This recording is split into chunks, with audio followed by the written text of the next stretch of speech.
What's up, Tackle Warehouse? Thanks for tuning back in to our ICAST coverage live here from our Tackle Warehouse studios. Up next, we have Scott Canterbury today. He's going to talk about some of his new rods from Halo, as well as some new net bait products. How you doing today, Scott? I'm doing good, guys. I appreciate it. Appreciate y'all's time. And, it's a little different, but this is ICAST. This is the way we're going to do it. So up first on the products of new stuff we have for you is your new Canterbury rods. They've actually, I think this is a classic release. We actually have these available right now for purchase. So you guys want to check one out, pick them up. But quickly, Scott, let's walk you through the casting rod and what you designed this rod about and what you like about it. And maybe give us one of your favorite rod models as well. Yeah, we took a lot into account with these rods. We did the very best job we could as far as meeting the needs of the people, putting really good components on them and getting at a good price point. And, the foam handles we got that are really comfortable, and we got some Sensi Touch cork rings, give you a little bit more sensitivity. Proprietary reel seats where the blank runs through the handle, so your hands or your fingers are in touch with the blank at all time, really helps you out. It's an IM4 graphite with, just like I said, it's really good components all the way from the tip down to the reel seat, down to the handle. Got zirconium insert guides, and like I said, it's really phenomenal rods for the price point. I've been using them since last fall. I started using them when we started building them, but it's pretty much what I'm using everywhere I go now. So it's good for anybody from a weekend angler that likes to get out to anybody that wants to fish on the Elite Series. It's the Canterbury Signature Series rods. A lot of things that we took into account. Some of the rods you'll see have a really short handle. I really like this rod. It's a 610, but it's only got like a 9-inch handle on it. It's a really short handle, stays out of the way, making roll casts with a square bill. I've found it, we designed that rod for fishing square bills and stuff around boat docks and real tight cover, but I found it really good this fall and winter as far as throwing jerk baits without that long handle getting in your way, getting caught up in your rain suit.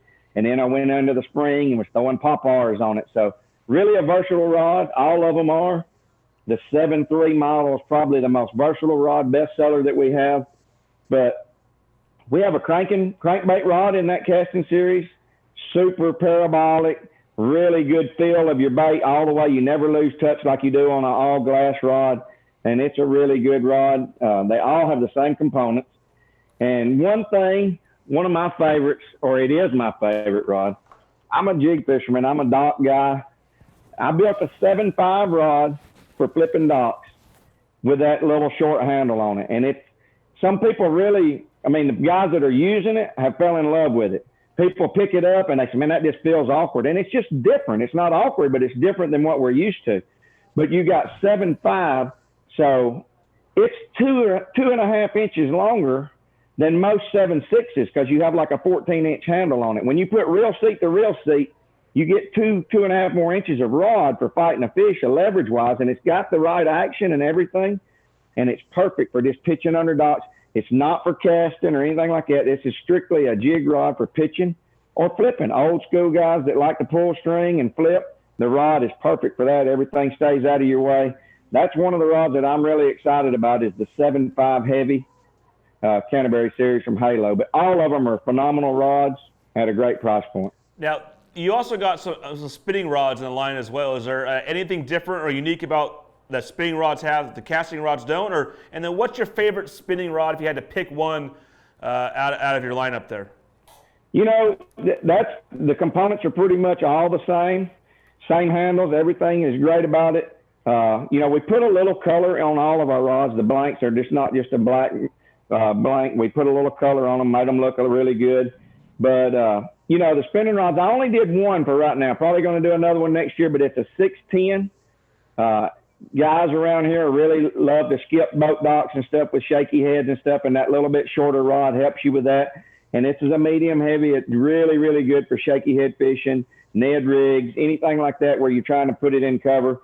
And that's really the only one that we did right now is that 610 spinning rod. It's pretty versatile. You can do about anything you want to on it, but that's a really good rod that I've been enjoying. I've got several of them. That's the only spinning rod I've used so far this year. Very cool. So like I said, guys, these rods are available right now for purchase. So make sure to go check those guys out if you want to pick one up and put them to test.